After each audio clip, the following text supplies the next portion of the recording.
I'm Mandy Yarkich from Creative Matters, and you're listening to Creative Matters on Air, where I have conversations with new and established artists from around New Zealand. I love to listen to artists' stories and learn about their creative process, and maybe you do too, which is why I've made this podcast, to inspire, inform and educate. I hope you can take away something positive and encouraging from each of these amazing stories to help you on your own creative journey. Hi there and welcome to Creative Matters. This is episode 35. Today I'm talking to Jenny McLeod. Jenny is a contemporary glass artist from Auckland, New Zealand.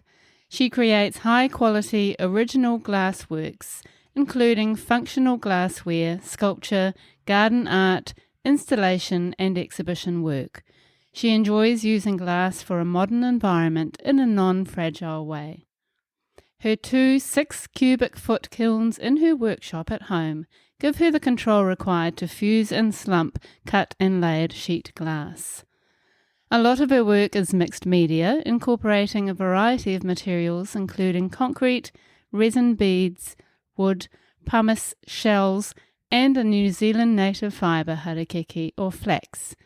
Jenny enjoys working with all these materials and is inspired by their natural beauty and quality and the unlimited possibilities of combining them with glass. Her Whitianga farming upbringing on the Coromandel Peninsula in New Zealand, nature and the South Pacific provide constant reference points and inspiration for her work. You can see her work on our blog at creativematters.co.nz and also, of course, on her website, jmcleodglass.co.nz. Good morning, Jenny. Good morning. Welcome to Muriwai. Thank you. It's lovely to see you and welcome to Creative Matters. Thank you. I have always loved your work. I think I first saw your work years ago, actually, and it's just completely up my visual alley. That's nice to hear. If there's such a thing. So I'm really, really excited to hear all about your process and practice. So welcome to Creative Matters. Good, thank you for having me. Okay, Jenny, let's start from the beginning. Can you tell us where you were born and what kind of childhood you had? Sure. I was born in Thames and I grew up on the Coromandel Peninsula in small town Whitianga on a dairy farm. So, quite a country, small town, but beautiful place. It's a beautiful spot. And what were you like as a child? Were you creative and thinking creatively at that time? I don't think I was, really. It's hard work on a dairy farm, and my parents worked really, really hard, and we did a lot of beach activity and fishing and all of the farming activities as well. But I don't really remember being creative as a kid. As such, we kind of didn't have time for that sort of thing, it almost seemed like. Possibly the art stuff didn't happen until high school, I reckon, and I was quite good at art during high school and, kind of happened from there. Yeah, it's quite often the way, isn't it? It certainly was with me as a child. I hadn't really discovered anything creative at that time. So what were you looking at high school? I did a lot of, I did school C and sixth form art, and when I left school, there's not a lot of job opportunities in a small town like that. So when I left school, I got a job at the local bank because there wasn't much else. You either went to the fish factory or and I worked in the BNZ for a year when I left school, and then I needed a ticket out of town by that stage, and I didn't really know what I wanted to do, but I applied to Elam, and I also applied to what was then Carrington Polytech for a craft and design course. And I didn't get into Elam, and I got into the craft and design and moved to Auckland when I was 18. Wow. So, yeah. And what made you decide that that's what you wanted to do? I'm not really sure. I just really wanted to leave Whitianga, and I did fancy myself as a painter in the back of my mind. I am related to a very famous contemporary New Zealand artist, my mother's sister, who we're very close to, is Gretchen Albrecht. So we did have a glimpse of a contemporary artist's life growing up, and so I did know that was possible. But as I say, I didn't get into Elam, but the craft and design thing opened up a whole lot of exciting adventure for me, first moving to Auckland, and I did 4 years at Carrington Polytech. The first 2 years was a craft certificate, which basically meant we tried all different mediums. We had to do some compulsory things like life drawing, but we did blocks of work, jewellery, a lot of fibre art, screen printing, felting. We did jewellery, we did ceramics, and there were blocks of glass making in those first 2 years that kind of was interesting and cool. So in my second 2 years, which was the craft and design diploma, I majored in glass. And the fusing, we did do a tiny one little turn at glass blowing, and we did a block with Anne Robinson for glass casting. And I had another tutor called Lindsay Handy, who was the fusing tutor. I loved her. She was such a wonderful woman, and the fusing just kind of ticked a lot of boxes for me. It was quicker than the glass casting. The process of making was quicker and sort of ticked with my brain a bit more, because I could see I enjoyed the process more. The glass casting involved other materials like clay and wax, and I wasn't so fussed on that. Plus, there was a lot of hand finishing to finish your product after the casting process. So the fusing was the one for me. So caught your eye. It did. And then also having that connection with a person. Yes. Probably helped as well. Yeah, and she was wonderful. She was so wonderful. And in my fourth year, I was the only fourth-year glass student. So that had benefits and drawbacks, really, because I was left to my own devices a lot to do whatever I wanted. But also there wasn't a lot of help, because there was no full-time glass tutor by any means. There was only little windows of structure. I actually ended up graduating with distinction. So, wow, that's amazing. So, and in that fourth year, did you start to really sort of find your way and sort of start to develop your own practice? Yeah, I think I did. I think I was more. I focused quite a bit on functional glassware in the early days, and when I first graduated from Polytech, I applied for a QE2 arts grant, and I got an emerging artist grant for $3,000, which back then was actually quite a lot of money, because it was 1992 when I graduated, and that money was specifically granted to buy my first electric kiln. So that was really exciting to have the machine to create the work.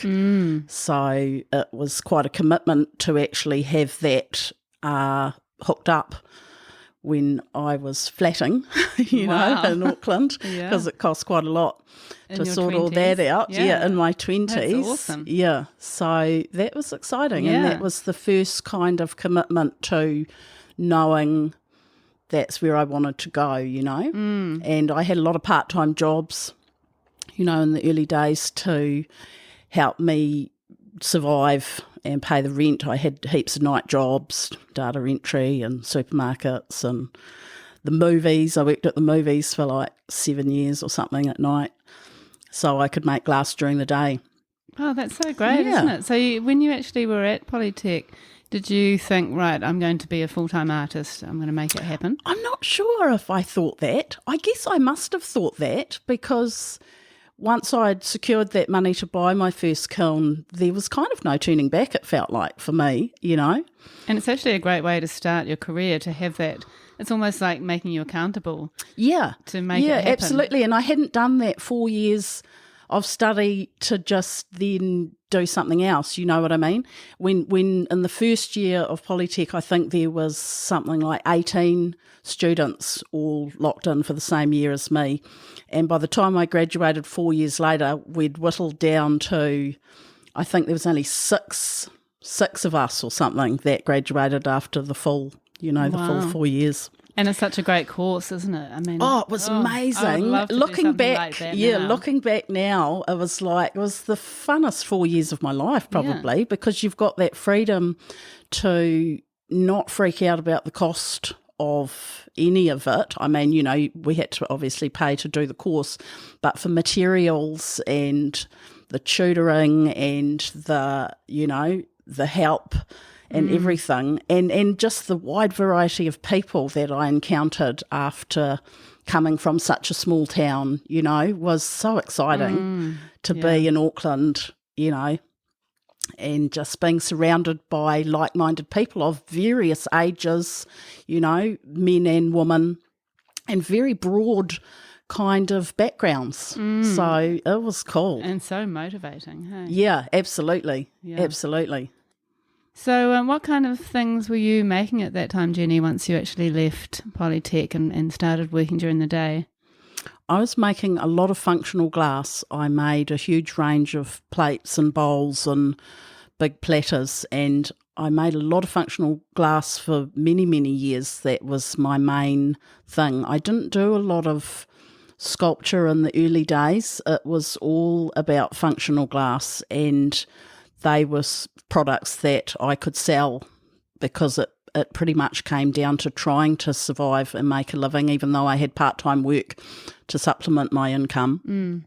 And what was that functional glass like? I mean, were you imprinting it, or what were you doing with it? I did a range of ways of, my technique is fusing, so I'm using sheet glass and I'm cutting out shapes with a glass cutter from sheet glass, and I can do various things in an electric kiln by layering the sheet glass that I've cut, which will then go hot enough to fuse together, which is why the process is called fusing. Right. But there's sort of various things that you can do at the same time in the kiln. It's very much layering and arranging the glass on the kiln shelf, and then closing the door and setting the temperature. So there's no hands-on manipulating while it's hot, which a lot of people would be confused with. There's a lot of different processes in glass making. When you say you're a glass artist, people automatically presume that you'd be a glass blower, which is, using molten glass in a furnace, which is completely different to what I'm doing.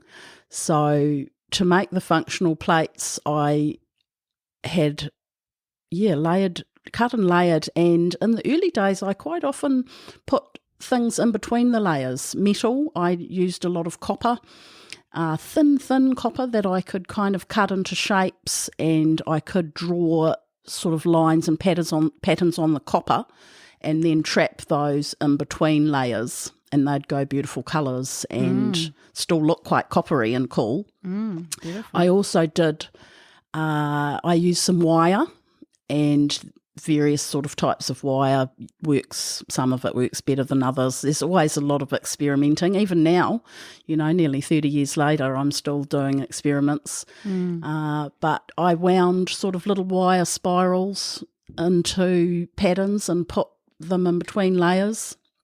Wow. And I also used, and still use, a sort of a pumice sand, which I can spread on the kiln shelf directly and hand draw a pattern into, and then lay the glass sheet that I've cut onto that sort of gently, and it will, during the firing, go hot enough to sink into that pattern, and then afterwards that brushes off and you're left with a very organic kind of, you can't do anything particularly intricate, but a subtle, kind of sand drawn Imprint. kind of imprint, Yeah. if you like. Beautiful. Yeah, and then most things are fired in the kiln more than once. So the first part of the process is the fusing, so that's the joining of layers, soft, and it's gone hot enough to sort of soften the edges and perhaps sink into that design.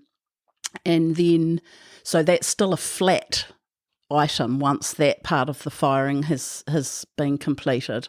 And then often for a plate, for example, that would go back into the kiln for a second firing, not as hot on the second firing, so it would retain that beautiful smooth edge and the pattern that's been obtained in the first part of the process.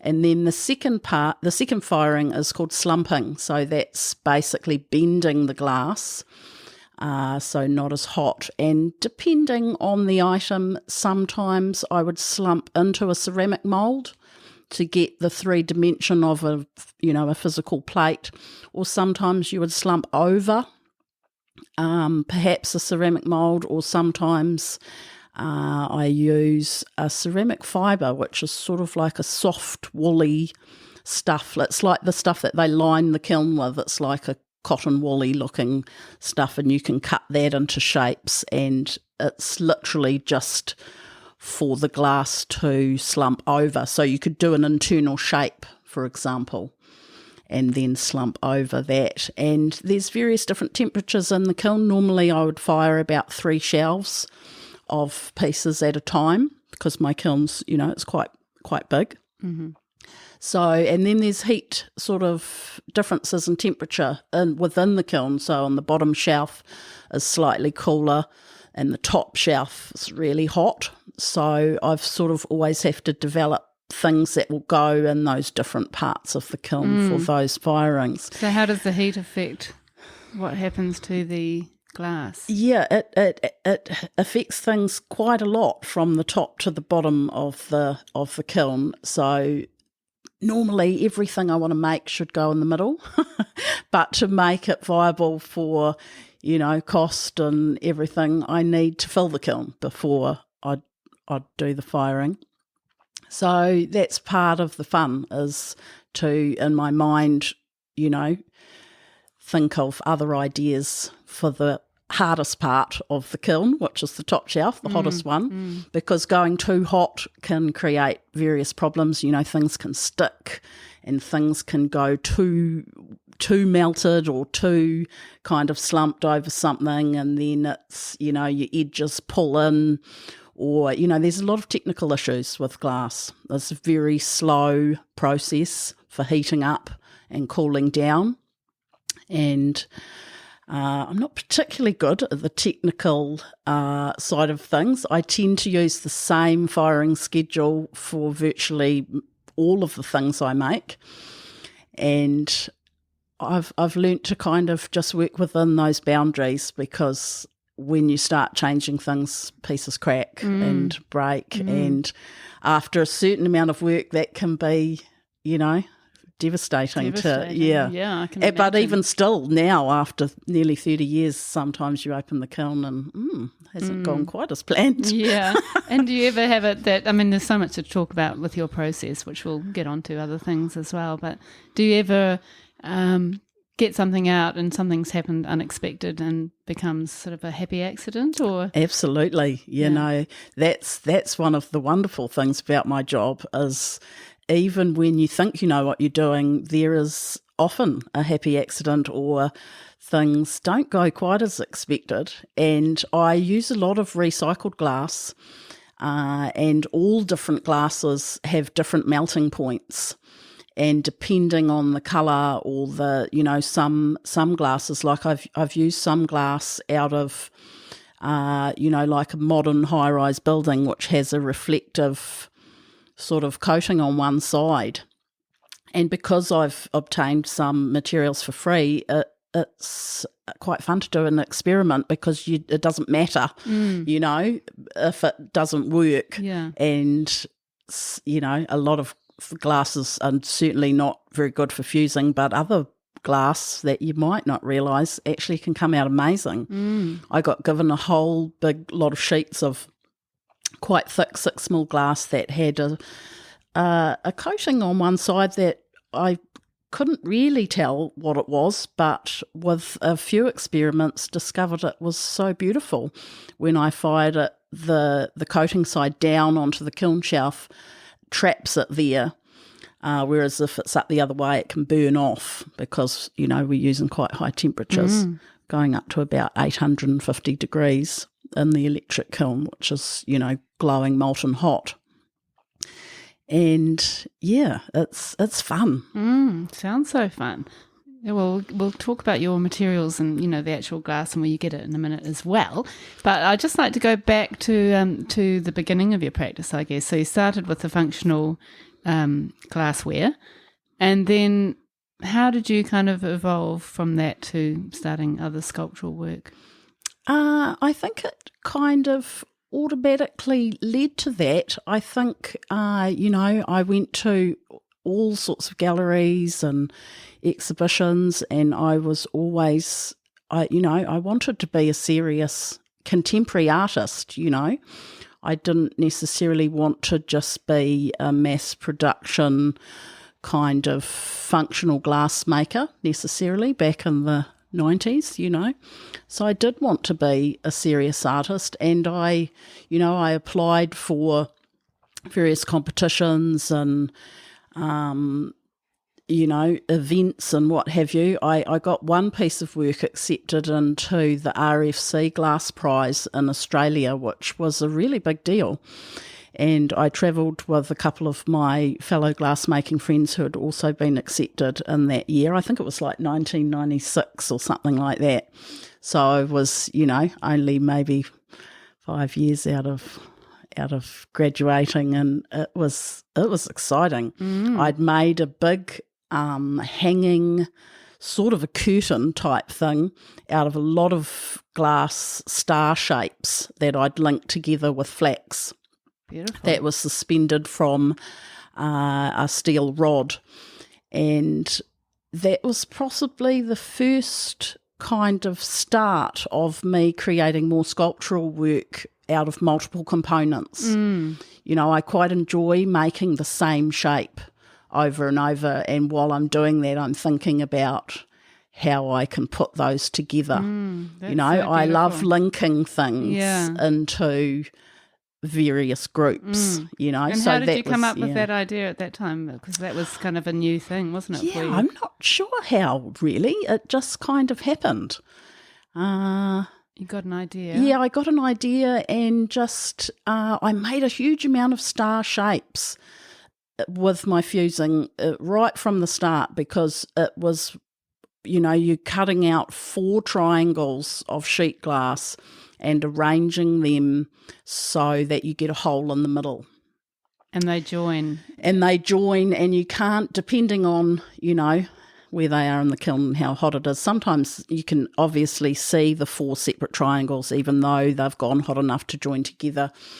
But, if you get it hot enough, you get this beautiful star shape with the hole. That's the whole shape is turned round and as the edges are beautiful and melted and soft. So because of that hole, I guess it made me think, right, I could thread those up somehow. And that was the beginning. And of that was the beginning journey. of that. Yeah, and so that was the first probably maybe 20 years. If I wanted a hole in glass, I had to create it during the firing, if that makes sense. Yeah, and just a question about those stars. Why don't you just cut out a star shape? Or was it to get the hole? You can't really cut out a star shape. If you think about how you use a glass cutter, when you're actually cutting a piece of sheet glass, you have to do a score line on the glass, and then you press it and that cut runs. So as that score line, when you've pressed on it, it carries on to the nearest edge, if that makes sense. So you can't actually cut a star shape out of a sheet, because that continuous run would run across and Oh, that's Do interesting. you get what? Does that make sense? And so you do the score line on the glass, and then what's the cutter? What does that look like? How does it work? It's sort of just like a pen kind of looking thing, and it has a little tiny diamond wheel on the end, but it's just like the size of a pen kind of thing that you have to put quite a bit of pressure, and you need a steady kind of pressure, and you can hear it as you make the score line. It makes kind of a scratchy noise, and you've got to go from edge to edge, basically, because then when you press the line where you want the cut, that's what happens. So cuts. You can't. And then do you put something underneath the glass to raise it slightly so it can no. cut? Although I have actually a couple of layers of cardboard on my workbench just for a little bit of give when I'm putting the pressure on the glass to cut it. And depending on how thick the glass is, I use a lot of 3 mil up to sort of 6 mil. And after I've made the score line, there's various ways of getting it to run and to cut it, but quite often I'd turn it over and then press from the other side of the score line. Right. But the thinner the glass, the easier it is to cut. And curves, the thicker the glass gets, the harder it is. A straight line's quite easy. A curve, is also can be problematic. So to cut out a circle, for example, you'd be making multiple cuts to get it to go all the way round, because you have to go off to the edge a few times to get the circle to come out. And then I've got glazing pliers, which, there's often bits kind of I need to snap off. Tidy up. Yeah, to tidy up. But also in the kiln firing process, I want things to go hot enough so that it will soften any of those rough edges. So I'm using the tools as well as the procedure to get what I want. What you want. If that makes sense. Yeah, totally. And what is it in the firing process? I mean, why is it that the heat makes such a beautiful soft edge? It's solely just the temperature. So, the glass is sharp after you've cut it, and the temperature I'm firing specifically up to a certain temperature to where I know that that's going to round and soften the edge and be hot enough to sink in to the pattern or join the layers. Not always am I joining layers. If it's thinner, say the 3 mil glass, I'd be joining the layers. So I don't want to see the 2 layers necessarily. I want that edge to be soft and rounded. Wow, such a big process, isn't it? Yeah, there's so much more to talk about. Yeah. So, what were you when you came into that sort of more sculptural work? After that competition, what happened next? What happened next? I think I just carried on. For many years, I made a range of the functional glassware, which just helped with my income, and as well as that, I've always got multiple things on the go. I've got quite bad at having a procrastination pile and, like heaps of things on the go all at once and ideas forming for other things while I'm still doing another thing. And then what happens in the kiln sometimes leads to the next idea. And then, sometimes I'll make things over and over until I feel like I've exhausted that in my mind, you know what I mean? Or I'm sick of it, and then I'll move on to, and by that stage I've got enough ideas in my head to last me forever. Yeah, I can imagine. And it takes a long time, from that to a finished product. Takes a really long time. Glass is quite slow in general for the heating up and the cooling down and the multiple firings and some of the things I make now with the multiple pieces takes a while to get enough bits to turn into something. Yeah, I can imagine. And then you've got lots of sort of components within one piece often that need different processes. Yes, exactly. Each thing is handled umpteen times. I've thought about that a lot, Mandy, actually.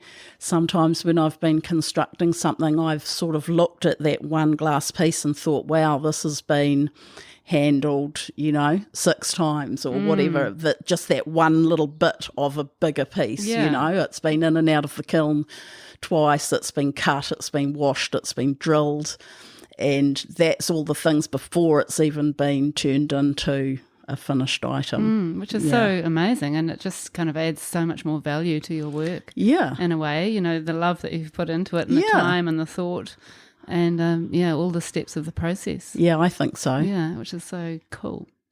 Yeah. So the sculptural work, really all of your work is sculptural, even the functional work is still sculpture, I think. But did you start from then kind of creating larger pieces, or did your necklaces start then, or do you even call them necklaces? Yeah, I do call them necklaces. I've the wall necklace has been an ongoing title and evolving sculpture for many, many years. And I think I'll be making wall necklaces probably for the rest of my life, because I love linking things together, and there's just so many options. And although the works have evolved in the shape of glass piece that I'm linking together, like I mentioned, the star shape, I've done lots of star shaped things. The pieces that I'm making at the moment more so is like a tusk shape, glass tusk sort of shape. So, yeah. It's a big part of your practice, isn't it, the wall necklaces? Yeah, really? It is. Yeah. It is. And I think, I guess now that I'm, been making glass for such a long time, I think I'm known for the wall necklace styled item, Yeah. And you were quite a pioneer in that kind of work. I hope so. Yeah, you I definitely think it were. was, I think it was quite an original concept. And how do you feel when you see other people doing it? Yeah, it's all actually, it's quite hard. And I have noticed in recent years, various artists have sort of flippantly, casually used the title wall necklace. And it quite annoying, because I think that's my thing. Yeah. But basically, you can't stop anybody else from threading things together.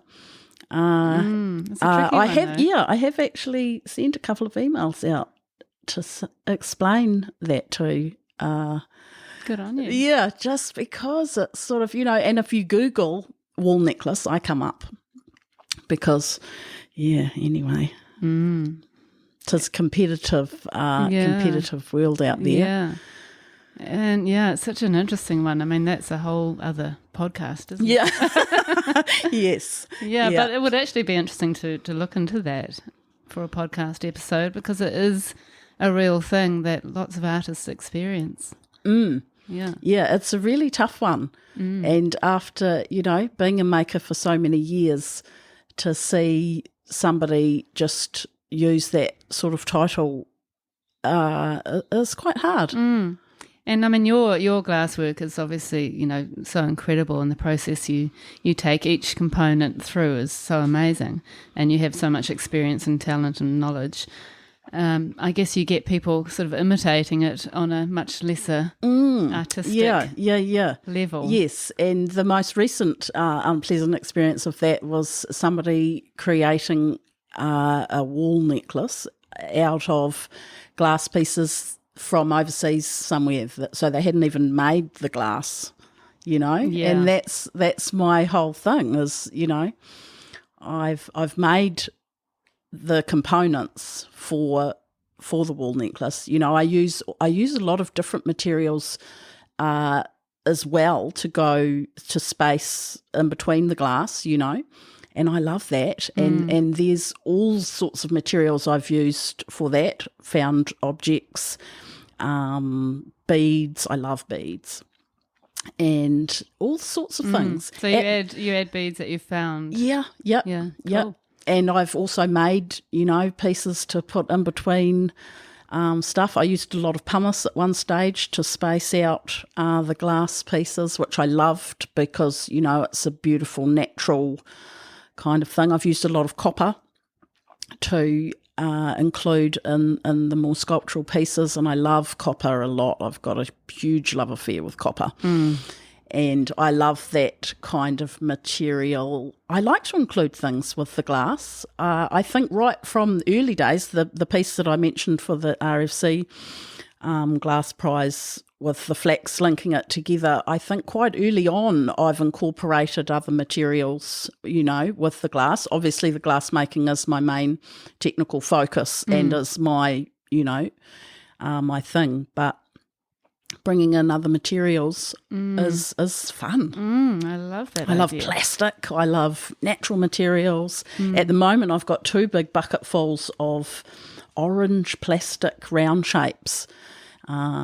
My partner's made a cool hanging sculpture out of a mussel buoy, and he's drilled holes in it, and I've saved all of those bits, which is like hard, durable, bright plastic. I keep walking past them thinking, what am I going to do with those? Yes, that's exciting. I love the sound of that. The plastic with the glass would be beautiful. Yeah.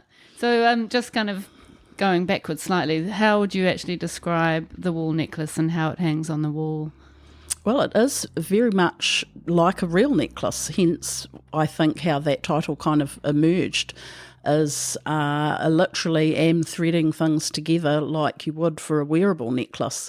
Often, actually, I kind of hold it up to myself and think, I could, this is like a survivor immunity necklace. I want to wear it. You need to talk to a survivor. Yeah, often. There could be a job there. Yeah, often I've looked at I quite like that program, and I've thought, God, I could make a way cooler one than that. Yeah, you should.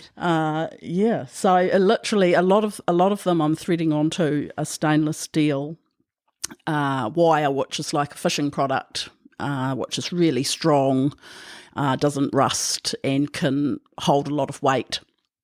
Plus, looks neat and tidy, and because I've crimped in a loop at each end for the physical hanging on the wall, and basically the weight of the materials that I'm using makes it hang in that necklace kind of formation, and the fixing points between, each end can alter the piece a lot because of the curve. I'm all about the curve. Yeah, and the way things hang. Yes, and for the way things hang, I get and whenever my work goes out into the world, I have a small little written instruction of, hang 300 mils apart or whatever. Yeah. And it's really annoying, and quite often a gallery will not follow those instructions and they'll do something much wider, which then actually changes the look of the work considerably. I like the curve a lot, hence the necklace type idea in my mind. So sometimes it's quite hard to see the works being hung differently. And do you actually approach gallery owners? Often I'll point things out, and then sometimes, depends on the day. Yeah. Sometimes it makes you look at it in a different way, which, can be good. And more than once I've had to go, oh my God, the whole thing's back to front. Oh my God. Yeah, because there is... because of the quite two-dimensional process of the fusing, there is normally a sort of slightly textured side and a glossier side of the glass.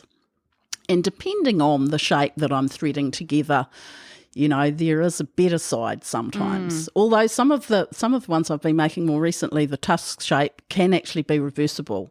It can kind of curve outwards or inwards and creates quite a different thing with the shadows and what have you.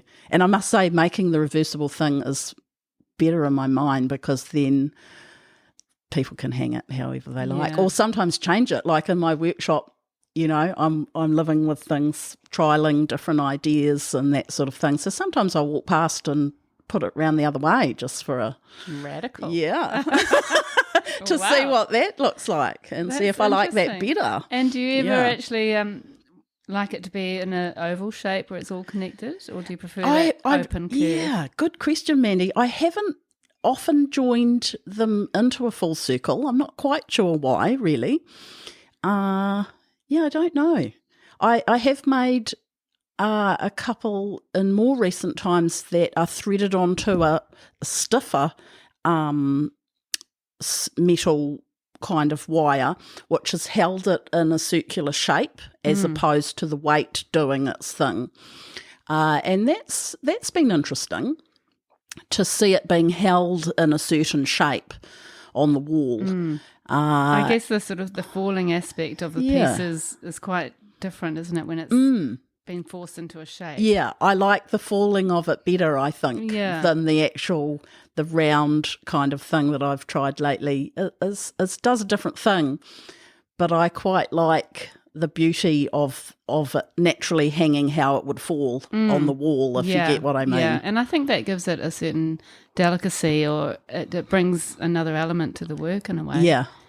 Yeah. And did you ever, or have you ever made actual necklaces to be worn? Yes, I have. Yeah, I have. In the early days, again, I made quite a bit of wearable jewellery, and maybe that's how the wall necklace thing happened. I'm not really sure. And they've just sort of got bigger and more kind of unwearable. Oh, that's interesting.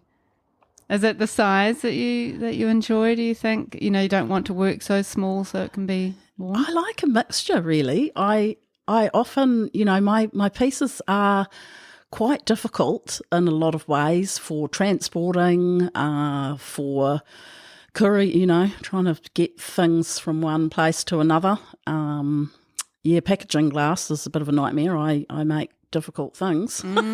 Often in my mind I thought, God, I should have been a jeweller. That would have been much easier. And do you when you're packaging, do you keep it as a one piece? Because that sort of assemblage is pretty important, isn't kind it? of have to, because people would be too overwhelmed to try and put anything together. I like to hand deliver as much as possible. I've got quite good at the courier packaging, I must say, but there's always the odd time that things get broken, and that can be devastating and expensive and annoying. I make a range of sizes. So the bigger things are more ones that you want to just drive to where they've got to go. Totally, I can imagine. It would be devastating. And do you ever think about, changing from the curve and doing maybe like hanging straight down? I've done. That's what I would call a drop, just like a single line of, glass hanging from one fixing point. I've done all sorts of things like that too, but I tend to still want to link things together. I've got one on the workbench at home now, actually, that's sort of 5 different shapes that is linked together, that will just hang from one fixing point at the top. And I like that challenge, those complementary and different coloured patterns and shapes that I can link. And again, it just mixes things up for myself and for my customer, Those long sort of drop works can fit in a small, that little bit of wall in between doorways, or, and another thing I think, Mandy, that I've been conscious of for my whole career is I really want to make a variety of work that's accessible for everybody, price-wise, you know what I mean? Yeah. I don't want anyone to not have something beautiful because they can't afford it, So I think that's another reason why I've made a whole range of stuff, big things, little things, smaller things. Yeah. And I've been really lucky that I've had a wonderful support of, I've had some of the same customers for my whole career, and now their kids are coming to buy things. That's amazing. And I mean, a lot of the bigger things are more of the age group customer who can afford it. But I don't want that to be a barrier for, cool stuff. That's so nice. Yeah, that's very cool. But, I mean, it's amazing. It's a credit to you and your beautiful work that you have these customers for so long. So nice. Yeah. I had to work out not so long ago, I had to write something about myself, which was all a bit weird, and to work out how long I've been making glass for. And I've had, some of my galleries right from the start still to now, and you create a really great relationship for, I'm really lucky that, and family and friends, who need a wedding gift or a 60th birthday present or and yeah, it's awesome. Then that balance of survival financially, Yeah, and you seem to, I mean, you are a well-known New Zealand artist, so you've obviously kind of found your place in New Zealand, in the New Zealand art world, I guess. And as we said, you were working on those kind of pieces before other people. Yeah. I think, yeah. Oh, it's nice of you to say that. I still sort of feel surprised almost when, people comment that I'm an established artist. So great. Yeah, good. You've achieved so much. It's incredible. And so just going back to some of the work that you make, obviously the wall necklaces makes up a part of your practice, and the functional glassware is still happening, isn't it, on the side? Sure, yeah. But you also do sort of larger sculptural pieces and, garden installations and that kind of thing. Can you talk about that? Sure. Yes, I have done a lot of outdoor works over the years, and I think those have sort of come about because of being involved in sculpture events. I've done Sculpture on Shore, the Women's Refuge fundraiser, right from the beginning, and those commitments push you to think about glass in a different way, because it's quite hard to display glass outdoors. It's a fragile, medium that people can vandalise, and, it's hard to support glass from, wind and elements and that sort of thing. So there's a lot of challenges of creating glass for outdoors, and but that's been all part of the process, and those events have kind of pushed me to think how to create outdoor sculpture, and I've really loved doing that, and met some wonderful people at those events, and because it's, as I'm sure a lot of your interview people will say, it's quite an isolating job, just working on your own at home. So to be part of an outdoor event with your contemporary people who in all different mediums, it's quite inspiring, and makes you kind of, you want to keep up. Yeah, it's great, and it gives you that sort of direction, I guess, and kind of a deadline, which can be good. Yes. Oh, I need a deadline, otherwise I've got a million things on the go and nothing actually finished. The procrastination pile again springs to mind. It gets bigger and bigger. Yeah. It must be hard. So what, what materials do you use with glass when you do the outdoor sculptures? In my earlier days, I did a lot of concrete. Before I had children, I made a lot of concrete bases and things to support glass bowls for the outdoors, to hold water and that sort of thing. And I loved the concrete. It created, a durable, sturdy, product for it. New Zealand has a very harsh climate for things outdoors, and plus it was affordable as well. But hard work mixing concrete and wheelbarrow, which I did for years. But sort of needed consecutive working days because I would have the concrete in a lot of different moulds and shapes and stuff. And then once I had children, it kind of was all the too hard to try and mix concrete with a toddler or a baby on your hip. Oh my gosh. Yeah. And did you actually make the moulds yourself as well? Yeah, I used a lot of plastic containers that I'd find at various, $2 shops and stuff, just cool different shapes, and again was inspired by using that multiple shape repetitively to stack into a totem type thing with glass pieces interspersed. Beautiful. and had a lot of fun with that. But again, technical challenges for supporting heavy things that, with the glass interspersed. So weight is always an issue. And how do you actually stack it? Yeah, well, I used a lot of steel pipes and made, like really heavy concrete base to anchor it to begin with. And then for quite a few years, I used a lightweight concrete sort of stuff that I created the different shapes with, which wasn't as heavy for the rest of the sculpture, and then glass pieces sort of interspersed. So, yeah, again, that multiple shape and size and linking together, even though it certainly wasn't a necklace type format, it was this, Yeah, well, that's kind of a standalone. Yeah, I sort of haven't realised the comparison between the two, maybe. And the concrete and the glass is such a beautiful contrast, isn't it? Yeah. I sold a lot of concrete and glass sculptures in that era. I have quite a few pieces of those still in my own garden.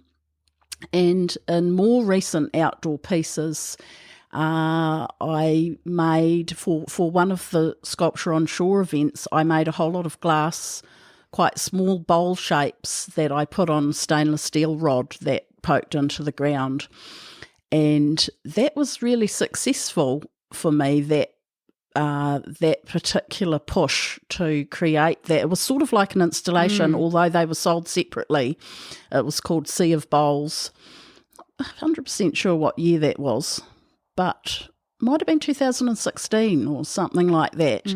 And then I've been making those ever since, and they've got better and better. And what do you mean better? Well, better as far as shape and kind of pattern, and just getting my head around the construction of those and the visual of, the shapes and sizes. And they look really cool as a group.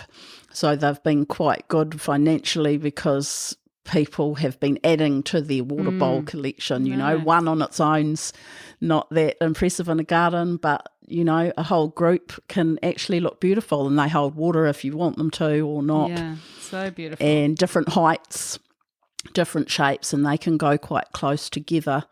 And they're easy to move, and clean and that sort of thing.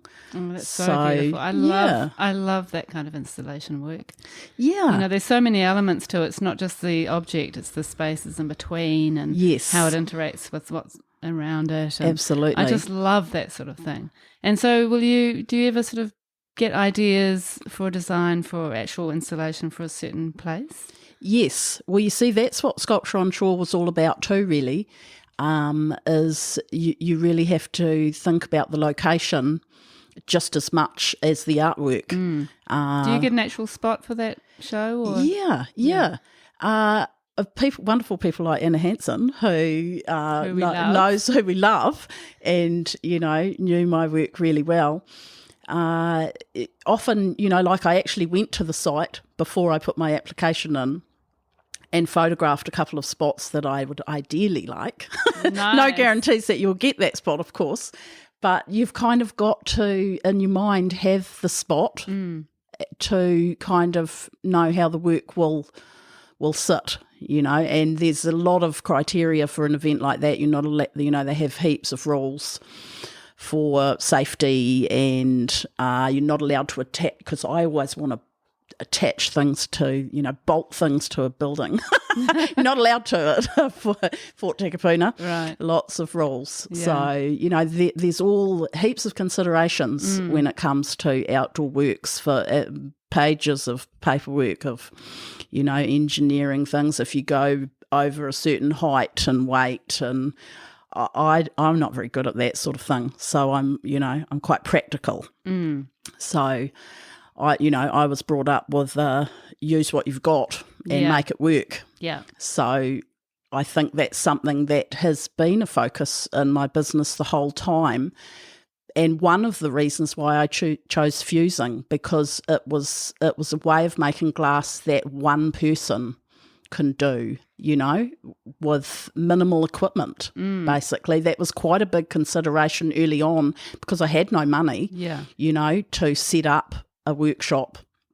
And I borrowed money off my parents to buy my second kiln. So I've actually got 2 electric kilns, and it's awesome. I can have one heating up while one's cooling down, and I've always got, something to do the whole way. And there's not a lot of hand finishing. I'm a bit scared of some of the big machines and stuff that like the glass casters have to cut off bits and do all sorts of scary stuff. And over time, my business has evolved, and my partner, he's turned into the chief hole driller. Yes, I wanted to ask you about that. Your handy guy, Peter. Yeah, Peter. He's getting more and more involved in my art making. And quite a few years ago now, we stumbled across, he's originally aluminium joinery glazing guy. And That's handy. Quite handy. He's very handy. And Did you actually meet through your glass making? No. But he's had that job for most of our relationship of 26 years. And, well and in fairly recent times, maybe we were drilling holes to create the Sea of Bowls at Sculpture on Shore. So, 6 or 8 years ago maybe, we bought a hole drilling machine, which I was thinking, oh God, I'm a bit scared. It's quite hard to drill a hole in glass. It's not just like drilling into wood or anything. You have to have a water-fed thing and a diamond-tipped drill bit, which is, and a lot of, you're putting pressure on the glass, which of course there's a lot of risk involved. Things can crack and move and kind of pull out of your hand, and it's quite slow. Have to go quite slowly. And I guess it relies a lot on sort of the right amount of pressure, yes, the right speed. Totally. Yes, it does. Crucial. And it can chip and sort of, there's a good hole or there's a chipped kind of ugly hole, and Peter has mastered the art of hole drilling, and we now have, a range of, 5 or 6 hole sizes that we can use for various things. And I've also kind of developed drilling the hole at a certain stage, and then that can go back in the kiln and soften that hole drilled kind of, because it creates a sharp edge, which sometimes is fine depending on the item, but often I've put it back through the kiln process to soften the edge of that hole and sort of fire polish as a term. Beautiful. And has that changed the way you work now that you can actually drill holes? It totally has changed. It's given me a different way of thinking, because like I said earlier with the star shape, I had to create the hole during the process. So I was laying those 4 points of the star in the kiln to create that hole, which you don't have a huge amount of control over. So, it's very difficult to do that process and create a certain size that's even and centred, etc. So now to be able to drill a hole wherever I want one has certainly opened up a different way of thinking and has created a lot more options for hanging work and linking work together, because of course I need a hole to do all of those things. Yeah, sounds brilliant. Yeah. And so nice that you can be collaborating with your partner. Yeah, absolutely. Yeah. Yep, he's done lots of things to help me. He's also very good at construction, and a lot of the big outdoor pieces we've made over the years, he's been the muscle and the and the thinking of construction and safety, and even when it comes to like digging a footing and or any metal, we've used for the water bowls, for example, we use a lot of stainless steel tube and solid rod as part of those components, and it's quite an unpleasant job cutting all that stainless steel up. It's dusty and stinky, and so he does all that. And so he's got all the tools for that sort of thing as well. Yeah. And he's a good problem solver. I've got lots of ideas, and am often sort of presenting an idea and he'll sort of just walk away but come back and to be quite helpful. Yeah, well, I've got a husband like that too. He's very practical and I'm more of an ideas person and he's the how-to kind of guy. Yeah. Which is great and I love that. Absolutely, and I think sometimes, a man's brain works differently and they can come up with something that you wouldn't have, even thought of. Which is so great. Yeah, which is great. Yeah. Yeah. That's very cool. So is there any other part of your practice that we haven't touched on? Oh, I'm not sure. I don't think so. That's all the making and, just the electric kiln and the sheet glass. That's amazing. I mean, I really didn't know what fusing and slumping was before our conversation. Yeah. It's not a medium that has happened a lot in New Zealand. I mean, the glass blowers get all the glory, really, because it's, way more rock star status to be around a hot furnace blowing amazing things. And, but that's a huge skill. But it's more of a group activity, You'd need more than one person to blow glass. And like I said before, I think the fusing really sort of ticked a lot of boxes for me for lots of different reasons. But knowing that I could do that as a person on my own was appealed because I didn't have to rely on anybody else. That's right. You don't have to wait, send stuff away. Didn't have to wait, and the setup as well was minimal as far as, money and commitment was concerned. But there's so much potential for what you can actually create. So much potential. Oh my God, I feel like I want to I need to do some of this work. It's so much potential, it's exciting. I love my job so much. Oh, I can see your enthusiasm. And it's always ticking in my mind of what's next. And great. I love opening the kiln and that's what I want to do most, is actually just make glasswork. It's all those other hats that you have to wear all the time for selling your product and making a living and all the business aspects of stuff. I'm quite good at making things, but I'm not particularly good at all the other stuff. Yeah, well, that's the whole other part, isn't it? That not a lot of artists aren't that interested in, but it's a necessary part of the job. Yes, and it's a time-consuming part of the job too. And things are getting more and more sort of computer-focused, which is quite challenging for me as well. I haven't applied for many events and sort of competitions and things in recent years because it's just too stressful for me to navigate the computer aspect of images and submissions. And I've sort of chosen to back off from that a little bit and just be my own boss and make what I want and have a less stressful time, which is good, and it's good that you've made that decision. It's less pressure on yourself. I think right. I wanted, like I said to you, I want to be a serious contemporary artist, which does involve, like a lot of my colleagues present things to the New Glass Review and still, do a lot of grant applications and things like that, but I'm not so good at that sort of thing, and I've got enough to do anyway that I'm happy with. Yeah, so and that motivates you and sort of fills your creative cup and, fills your day. And absolutely. That's enough. And then you've got your, 4 galleries that you sell your work in. So that would keep you busy, keeping them stocked. Yeah. So and that's Next Door Gallery and Kinner New Zealand Design and Art Space. Yes. And then Black Door Gallery and Burning Issues Gallery, isn't it? Yeah. And I've had those galleries for many, many years, and it's awesome. They know my work and, really supportive and just open to see what I might bring in next, which is also quite good.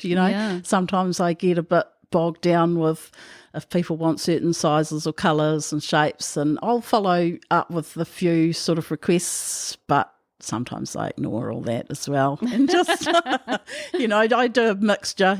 Sometimes I'm happy to do, I made a lot of glass fish shapes that were on a concrete and copper stand for outdoors in the early days. I made heaps of them and sold them all over the place, and I get requests all the time still. I haven't made these glass fish for probably at least 5 years now, at least, probably longer.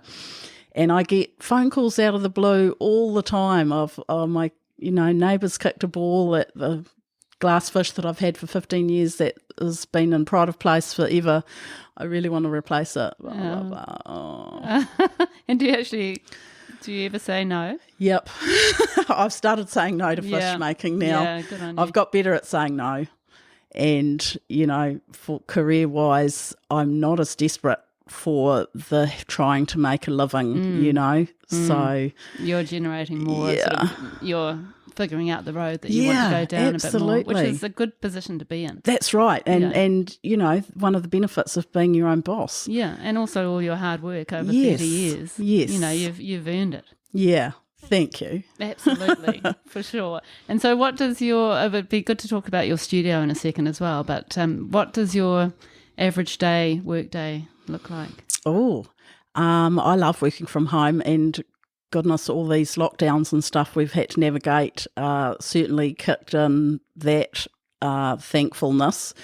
I don't have to contend with Auckland traffic, and I've got 2 children, so the day starts with getting them all sorted for school, and then sort of by 9 o'clock's, coffee time, and then head down to the workshop. And normally my first thing would be like, oh, can I open the kiln, depending on the temperature, check out what's been happening there.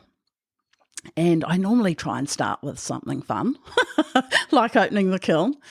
That would be fun. Yeah. It'd be like Christmas. Yeah, because it's kind of, it's a little bit like baking, It's like I've got to set up everything on those 3 shelves in the kiln, and then I'm shutting the door, and, the program will kick in, and it's quite long-winded, so it'll go, it basically takes 2 days for that firing to go from start to finish and be cool enough to open the kiln. So I'll have a sneak preview of what's been happening in there, and then I might do some emails and stuff just to kind of, get the ball rolling and try and clear. Yeah, I'm forever trying to clear a space on my workbench, even though I've got a wonderful big area and I've taken over the majority of the house. Just making, creating, kiln loading, checking out the list of who wants what and any deadlines for events or, priority queue, shall we say. Yeah. For and what has to happen. Your different piles. Yeah. And I try to sort of, in my mind, for survival financially, I normally try and get something out into the world every week. That's a good goal. Yeah, just something has to go out into the world every week. And it's not always, the week can whip on by.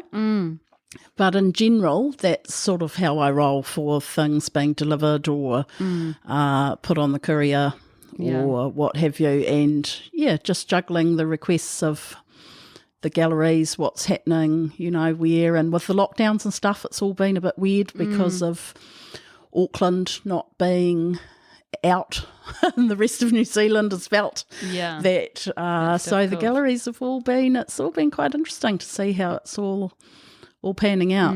It hasn't been an easy time for artists. No, but I've been grateful to be able to just, actually for me, I could carry on fairly normally because of working from home. Just having the kids not at school was, makes it a bit noisier, and having people around as opposed to being home alone. So is your studio part of your home? Yeah, I have downstairs. Right. I have a wonderful space. I have a big studio where the 2 kilns are, and a bathroom and an office, and a sort of garage-y kind of space from there, where in the garage is the glass rack and the whole drilling machine. And we've got a sandblaster as well, which is a fairly new thing that also Peter has been in charge of. He put a sandblaster together, and I was thinking, I don't think I need to sandblast anything, but actually, yeah, start with the machine, and then your ideas start to come. And the sandblaster's been actually quite cool. It can create, that sort of sea glass texture. I love that. Which can be quite subtle, and depending on the glass that I've been using, some of the recycled sort of secondhand sheets that I've been using, often there'll be marks, or you never quite know how the surface may come out in the firing. So a sandblast can kind of even things out in a nice way, soften, which has actually been another sort of layer to consider. It's like the glass that you see at the beach. You just want to touch it. Absolutely. Yeah. Yes. Beautiful, beautiful effect.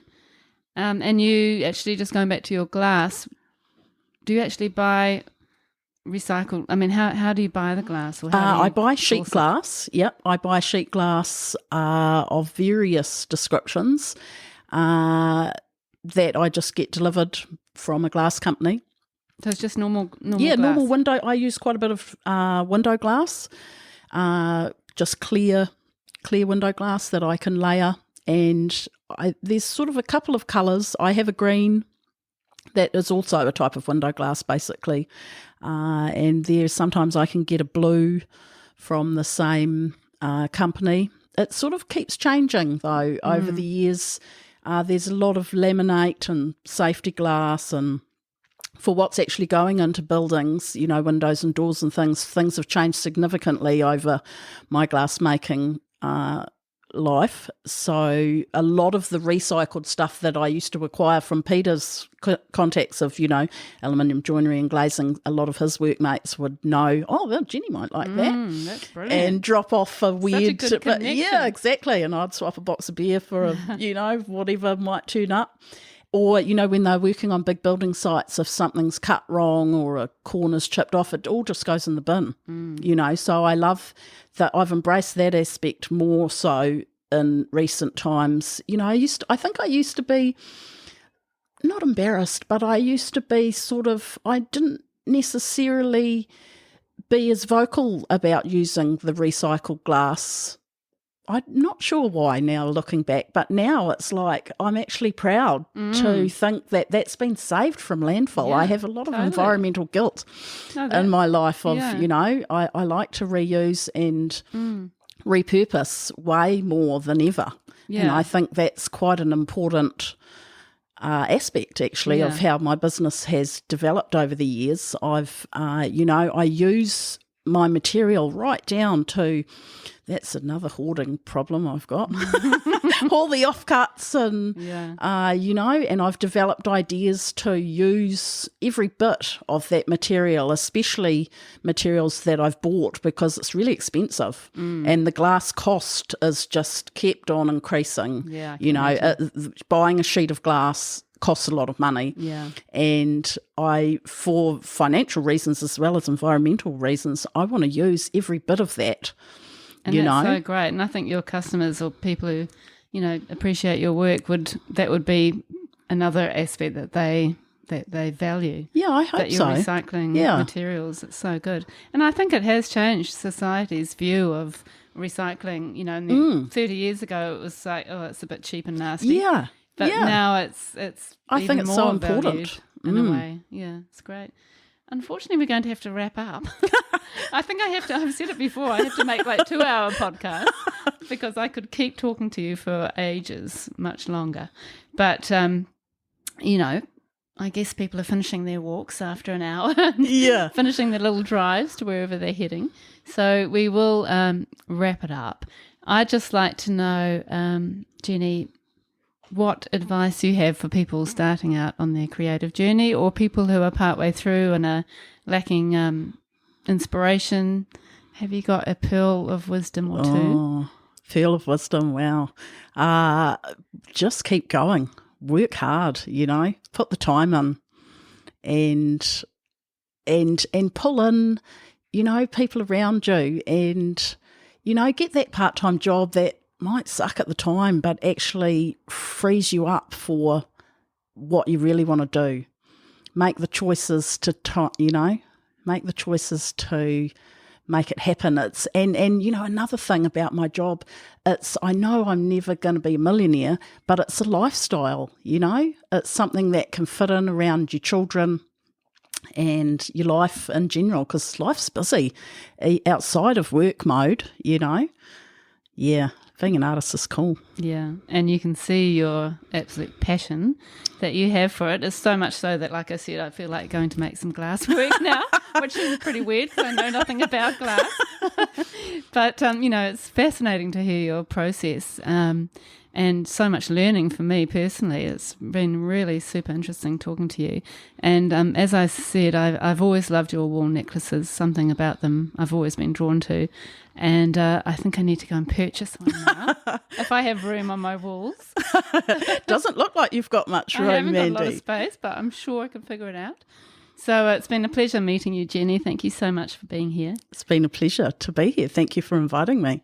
Thank you. And we look forward to seeing all the amazing things that you get up to over the next 30 years. Awesome. Thank you very much. Thank you.